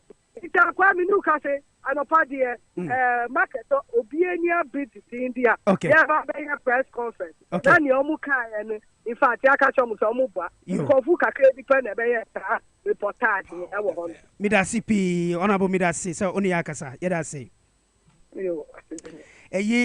Honorable Linda Akwele Oklu, or Yamrashebe Gwenima, this year wong, I was shy, Osudoku, Abatuo, and Peshaso. Na answer na midi mitonton sansa no begu na no pe no tew na me fensio yenua no media general fo brai NDC fo edi manifesto no ebetu gwa awie na womu tie eye NPP fo de no womu fiase bi sa Ghana fo bi se moti NDC moti NPP about amanyokwa bi no hifu na mbeto abama won NPP fo nya ohamu chichemu du awotwe eye 18% NDC enya 64%. One am so much say woman to abama sama nyokwa bi nyina nso so no 17% ena nipa bi nso twem so won ba no nyina wobeto abama nso ye hwa monchichim baako en Ghana ni sa semi eda wanim ha ena medi tonton sensen nyina besi na no pe pa hwi ya maya ayo enyo ya ne wom ya paso bia ba adwabo na sibi na asem ye wo bia mu oka na mama ne ye kunsum Yemfe mumai, motrobojo, yemfe mumai, mosempa.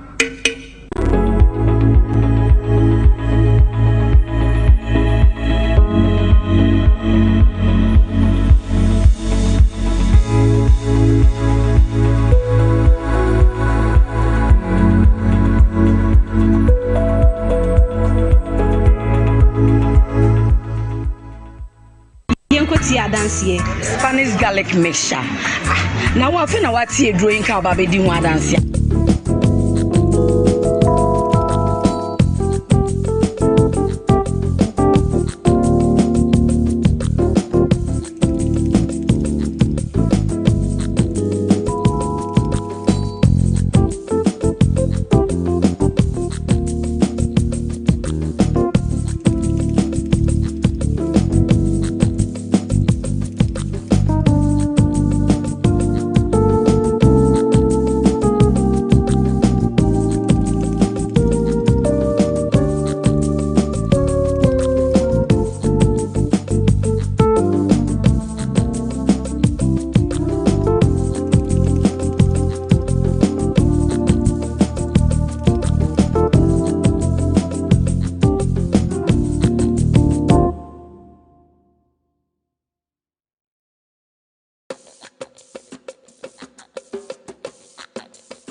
That's right, Dwabo Ase on Power 97.9. Nefe TV XYZ so. Ofa yenga driso no, ayemfonyi kase bre. Mo manga na ho hia. Nyobi oba be data. Good morning to you. Reverend Pebby, nyame nhyira ye papa. Ose nkrofo de me entie wo me entrust wo. Sa sofu mpo ga se cathedral yi, enya de se bebu anawo. Me pa chao. To benefit ya won wa wenum wo mu ni bibi papa bi ama wo. Etietitia. Prophet Yabuama, good morning. Me da se papa. Ene mu mpai boni mu kranche nsem. Nyame nhyira mo ye papa. Ekwa krantuma betena se. The Bokrata Moon 7 Nanopodi Ebebrayen. In the meantime, no Mami Fasidan come on Medi Moses Clinic and Herbert Center. What's a Mika Chef said, Upasomo Jadi, Fruxan Yedia. What's a Mika Chef about modern nation? Won't get Why? Or Bebwa ye papa. Utinasi Kakrano, Nanga TTT. Bad cholesterol. I won't Pedrian was say if you honum. Ne fence so if you won't Pedrianuno. It's me for Hodia Pacho. Medi Moses and obey me a well.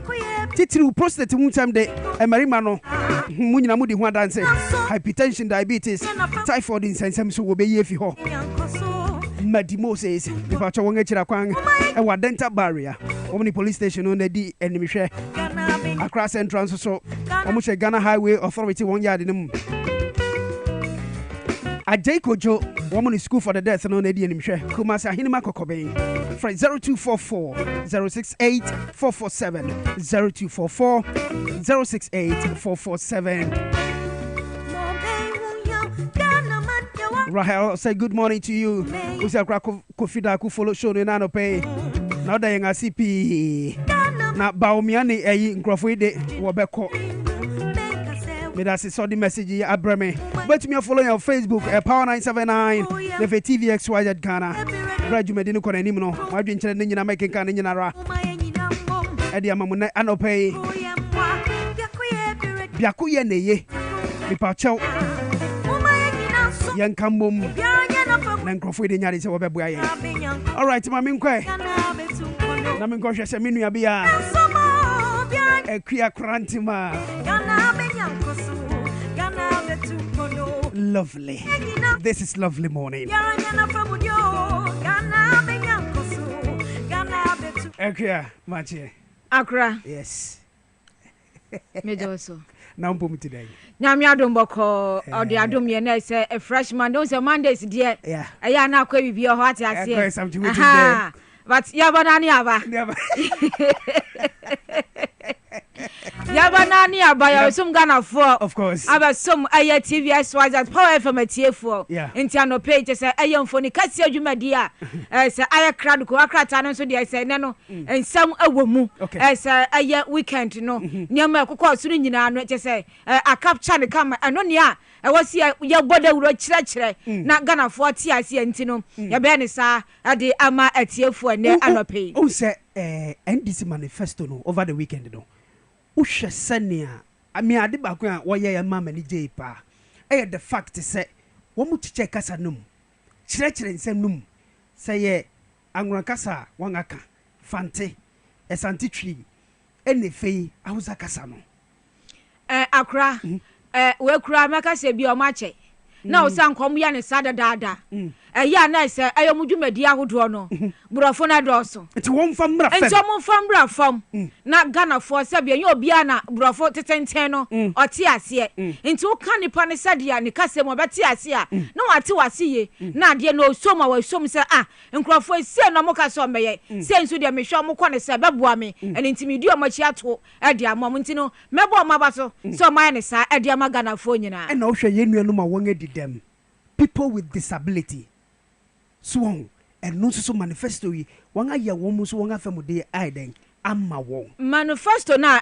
Saturday no mo dan de no e ka ti across babia omo yi obi anya ne chefa omo nya wo mo chefa saa so na sa adrafo Ghana dwumayefo nyina obi anya ne de enti se de waka aka no akyerɛkyerɛ mu wankyerɛm kaka nso anse bi ɔka no trasa eto hɔ wato ne bo akyerɛkyerɛ mu ɛsɛ no ɛtɔ asum yi a ebetimi aboa Ghana mi akoya nim. Okay ma un se Ghanaian Times aba ho amale Ghanaian Times anope nsɛm ɔde abeto dwa no ɔkyerɛm sɛ ɛyɛ kane mampanyi ɔno ɛyɛ Frank Kurafo nyame yɛ adom agye safie besim nneɛma nyina di adanse sɛ de obi boni nneɛma nyina di adanse sɛ ɛsɛbere na so sanso babiom no me pacho wa kyerɛkyerɛ mu ɔse ne first 100 days wa kyerɛ nneɛma ɔba bɛyɛ ne kwan a ɔbɛfa so ade ayɛ no enti ɛno ne nsɛm a ɛsɛ ɛyɛ kane mampanyi nsɛm ɔde to dwa no ko wakrata ɛyɛ Ghanaian Times aka bi ho asɛm ɛwɔ ha ɛsɛ wa kyerɛkyerɛ mu sɛ promise na o make no ɛyɛ home grown ɛsɛ strategies a nyankopɔn ɛyɛ na adom ɔde bɛyɛ adwuma ɛbɛboa ɛyɛ Ghanafoɔ nyina nti ho nsɛm no ko wakrata ɛyɛ Ghanaian Times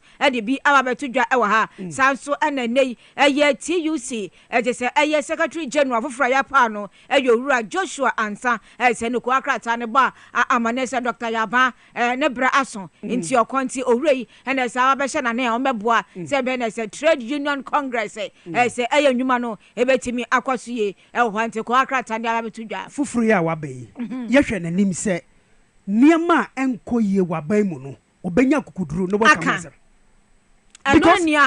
because for the past 8 years nia ordinary juma ba na wie niema nko ye ai se nia won amoa ni bi ontimi nkasa ase nia won akyekyere ni nze bi egu na chi nsama wo se hia ontimi nkasa etituru mi nka nkwa akyire kura no hwe aya senate ton ho nsam ebaaye TUC ade na ekɔso sa wo hwe kura na senate no Ghana fo adwumayefo nyina obi oya senate contributor ne chefa ewo mu bi nti na wo san kantempa na mo sɔre na nso je se ne nyina ne yehu ne sa abonten sofo mum na se so ma ye boja se ne ansa ɛho nsam ebeda fom nti sa mo ba dia mo ba be ye nhyehyɛ aboa Ghana adwumayefo nyina titiri aba adwumayefo na mudi omanim na adwumayefo nkabom ko ni nyina mudi omanim na ko a wosɛ mo ko apre yede mom no matimi a mepa acho ma be no mo metena se bia yankoa yakɔ meeting ne yakonum tea na ɛsɛ asi hɔ da bi mo ndwe mo nkwa mo tea amenu na tea no sɛ mo bɛgye dia na mo gye ama Ghana adwumayefo nyina ɛyɛ mbaako mienu peti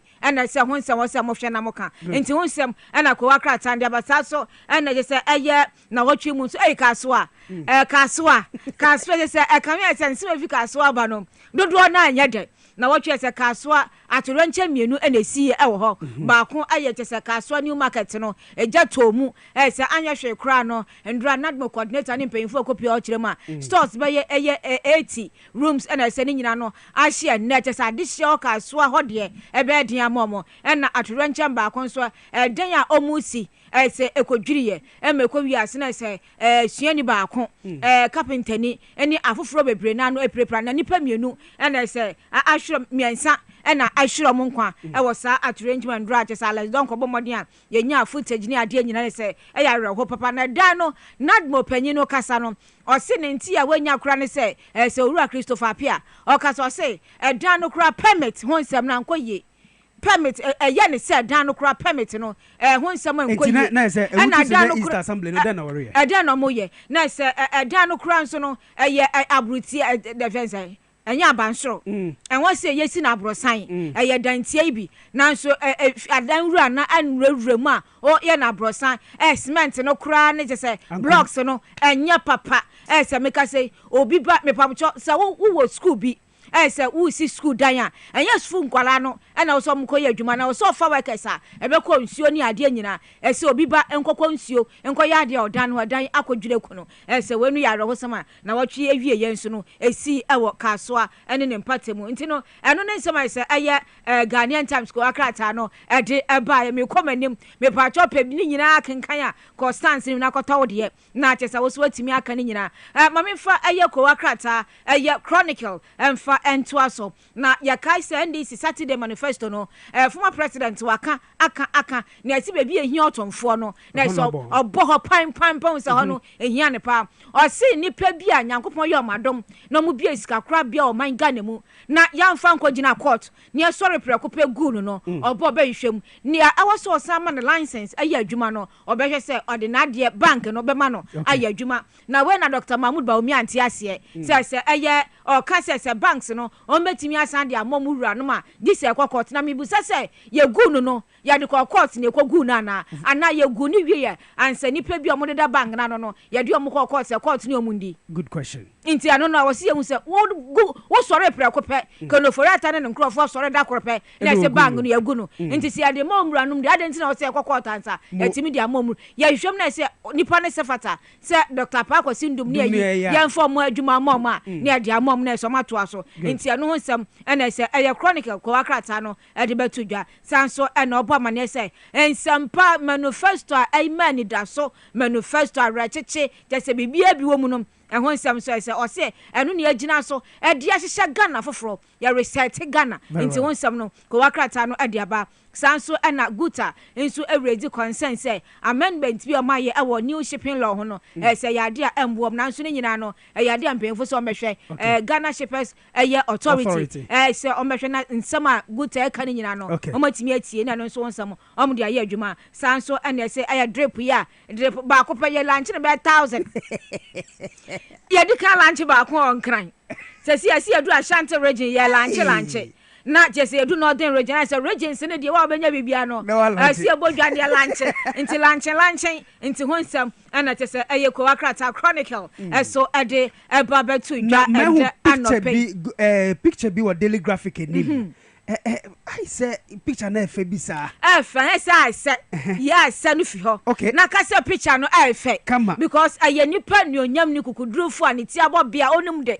obetimi aboa Ghana ne yakoye ni mamembuo mu ni mfoni da ha ana na bedi akire oba tampa so odwe nipa ho obenfo je na no pokwa adwuma so da ha ana owura aye asiedu nkatia se papa we de me pa acho wo so afoforo basabasa mfa ne mfichire ono so edo obekana adwen akire nsem okana so ni nyina no owo ngina so on cancer majesa de ohaba na no anom kirem se NDC se a promise economic revival na se Ghana sikasam no nkanya afoforo ebebem asofo no ka se revival de na se nkanya so enti ne be kanya aya man no Ghana sikasam na se agina ne nan so enti hunsam ewo ho ekwa agina ho uhwe picture ni yi a bra ya no mko ye wonde no se no ye na wo fra mu nyina na JM ko kasa mahu se bia na I se ne na se obre bisa se JM no hu ne bota ye ni nsusuye no eye no anadwene ena odi ye adwuma oda ne di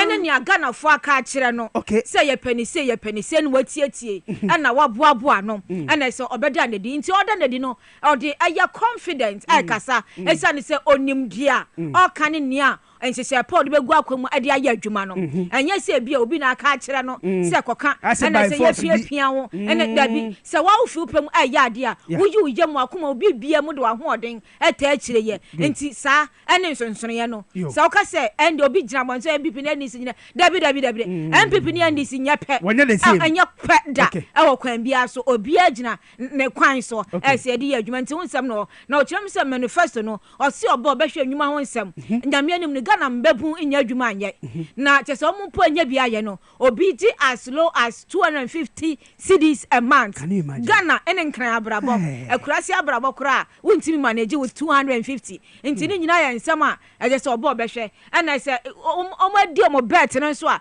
sa 10% ama youth na ni eje chese ho nsam no ni nyina aya ade obeyi covid yo ehwan ahwan yo ni nyina beyi ho nsam ahwi enti ano no aya nsam se onsaka ahie ko akrata daily graphic a me pa chop modern na nya bi ho na je se eye MPP Baomiasi MPP deserves another term. The engineer so. Onya tembia. Onya. Inti ya de atu ya nimi. Me pa cho term no de unya. Who deserve de na yanhwe ho. Na fa sa deserve ne mfama. Me pa cho ya ne ebeka say who deserve ya na say who deserve. Inti wo de unu kwan say obeka sa ansem no. Ma yanko eye today ko wakrata no nso emu.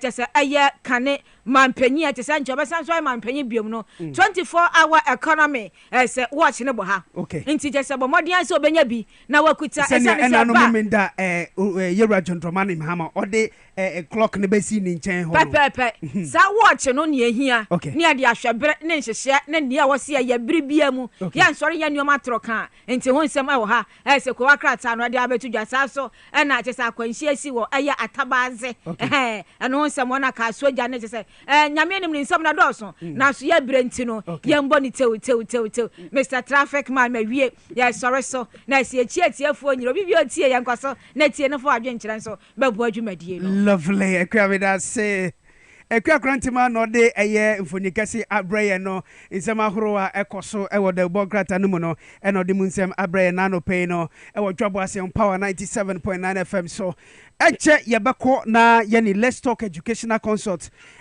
mpanyimfo akotwetwe nkomo sanse honom ene edi yema ebeko sene be obeko akogye humesua mu ntetewe mepacha entrepreneurship public speaking technology ni fe art the ho eno uba no betumi akọ na wakogye eyesa nimde no ewo Let's Talk Educational Consult ewo Teshinungwa Estate Mango Street neso wabenleje kuku municipal assembly no bacho madam Daiti Sampofo on any team no wogu on more return sabre so beba etibo modern na fresh 0249 069 821 0249 069 821. Talking about Let's Talk Educational Consult. Bishop Parkwesi Hemans, good morning to you, Papa. I love you. Yes, I. Mabin Cheba Konami Let's Talk for Akache Tahiru Ali. Who say JDM and the NDC are the best choice. George Fifi Costa, good morning to you. Who say NDC, JDM all the way. Kenny Charles, Japan. Who say good morning to you, Accra. I'm loving your lovely show this morning. Thank you very much. Denyegbe. Who so chairman a good job. Na yem momoding. Na yem to abanfa mayera John Tromani Mahama. Mami Nkwe. Na yeni Let's Talk Educational Consult panyimfo enko twetwe nkomo ni nhwe ene de nia wo mo edi mayen ene ye mofra se ne be Ghana dachi ni amabe konkan. Let's Talk Educational Consult.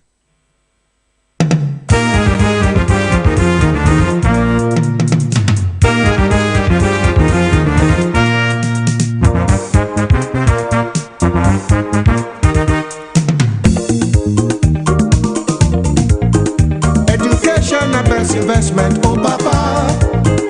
Education, a best investment, oh mama. But I'm talking about it. Kwame, good morning. You may have to punish me for my voice today. Hey, Madam Time Bomb to me, summer soon. I said, in great was Hebra. I deal with you, and say, never wow. Anyone crunch, it can't be. And I will be saying, many years day, because you remember, I remember. These things are critical. Yes, they are. Time for my after all, so be some street. Also, yeah, I don't know. But you made me realize, yeah, but it can't be. But when so your day, a sombo. So thank you so much, Madam Time Bomb. And as someone came or draw to what we are going to talk about, Anepe, because when you empower women, it goes everywhere. Wow. It's time for educational time bomb. That's right. Now, time bomb when you see Emperor Boto. That's why we are here this morning, every Monday morning. Yeah. Now, yet on education to the public, obi priority. And so, a lovely good morning to you watching me. Waka Sacha. Now I know that you're seeing me this morning, oh baby, and thank you for being part of the program. Now, Mamenda production team is also, I think, pushing it from an angle also works, and they've done their best to, from Desmond to my fighting partner, the controversial. I mean, I appreciate it when you know. And then let's say that this show is brought to us by Let's Talk Educational Consult. Now, Let's Talk Educational Consult will Teshinungwa Estate. And I pay on Mango Street in the door. We are 5 houses away from Lejokuku Municipal Assembly, and we ensure that it's a place that will open up for more from one entity, and showing that as if we are building the foundation in the sense that we believe that say to me put Nyama together for Afraba within the early years on and whatever travel to 180 years and it will help them grow. And so that's what we do. You use Montessori and INDEC educational program near the church in Mofamade. Now, a church of one but was the chairman of there when the doors are open for the kids to come in. When they get to the doors and open the gate, saying bye-bye to parents even becomes a funny aspect because they want to walk in and meet teachers and then teach them each other at church of one but now the compound is also why in the needs we're prepared in such a way that if I'm walk in when you're there we'll walk into a second home. And so Let's Talk Educational Consult will say that admission for Obabra na engine and na Mofama between 6 months to 10 years and yes Bosuminsia and I yet to one as a kept him 10 years now you release one into the world. Radio oh come here you see yeah funny there yanama famanka kamano abazani ebetchwe but carefully there the man from no is trying to learn from you to become that human being that you want that child to be. Into the Sawaba, we take them through language, that is Kasa.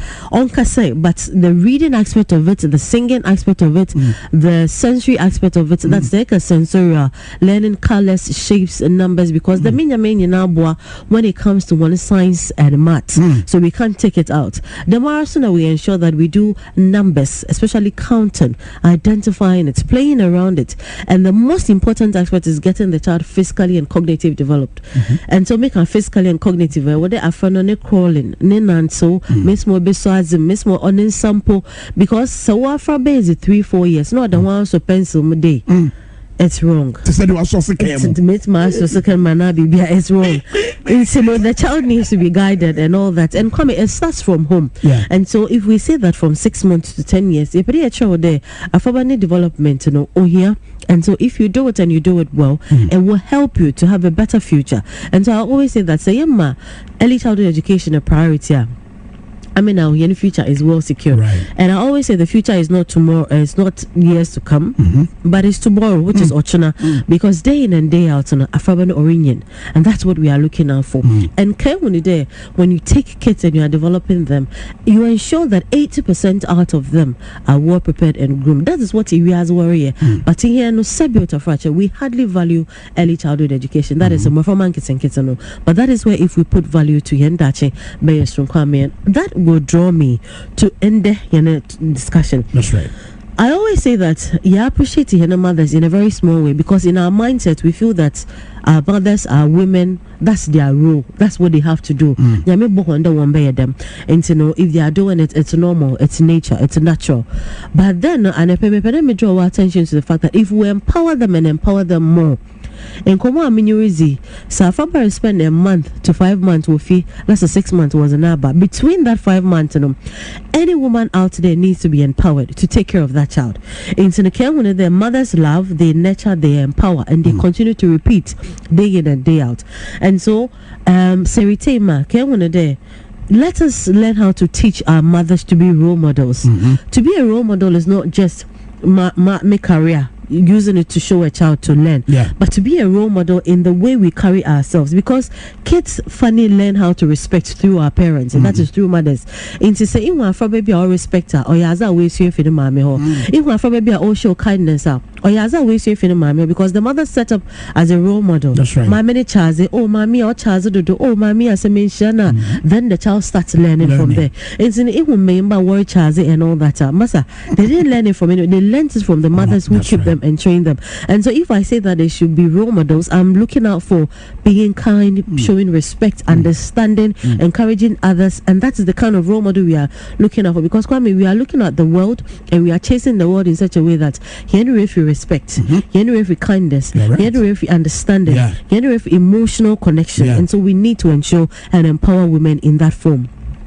And then we also have to encourage them. Encouraging and supporting them, is providing them emotional support. And so we say that the men wash and we value, but women want to listen. So how do we empower them through emotional? We need to encourage them and value them. To you might be normal, but spend one day doing it and you know that it is not easy.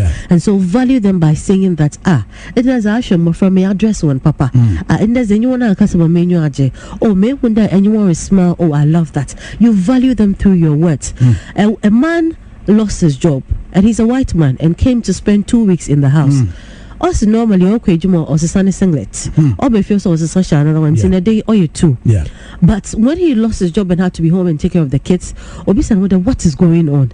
I mean my friend oh go on this minute what did you it's about what's on that one fans on that what the so for him every 5 minutes every minute he has something to do, and he's been wearing that particular singlet and your friend singlet as in underwear washing for a week. Why? Because on pedo be tutu so that laundry basket and no, I wash. So he's really regarding his wife and appreciates us more. Queen put the wild bread and you feel hi darling, how are you? I'll be man a picture. Into putting himself in near any shoes. And so we need to appreciate them through words. And in myself, I thought, wild bread throughout the day. Let her know I appreciate you for what you are doing. Darling, I see you. That is you empowering the woman. And then equal opportunities. I know that it is difficult. But sometimes at a point we need to provide some equal opportunities so that the woman can ensure and build any interest. Like ni diploma, ni degree, ni masters. It gives them an opportunity that opens up for them to be fulfilled. It's a different ball game altogether, and we need to ensure that because it builds confidence as well. And then last but not least, mental resilience. Depression or a thin line between whatever that we are doing, and women fall into it a lot because after birth you ask yourself a lot of questions. I was once a career woman, made out to what mission from me because me put one that she can say mental health. Learn how to empower them, learn how to encourage them, learn how to support them, prioritize them. Away Juma sending a message. How is it going? How is it?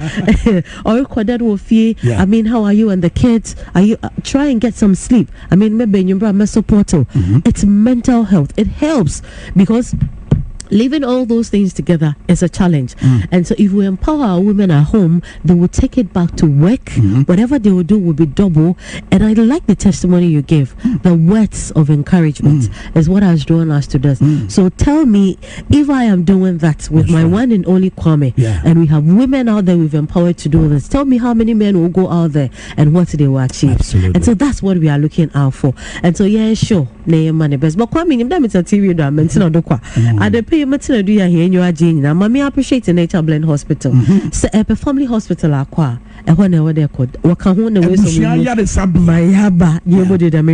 appreciate the Calvin Pharmaceuticals with IU Labs Scribe Water. Me about an easy say our Fraba easy 6 months require IU Labs is good for them to take for bloating and all that. So let me appreciate the one and only little George. Now me can say your battery tema care when the days obey to 12 years mixture it will help. Obo boyfriend manage ma da we suaze na we suaze am passing exams little George. I don't know it's original. It's all these people who have helped me to come on. Now you see me on telly.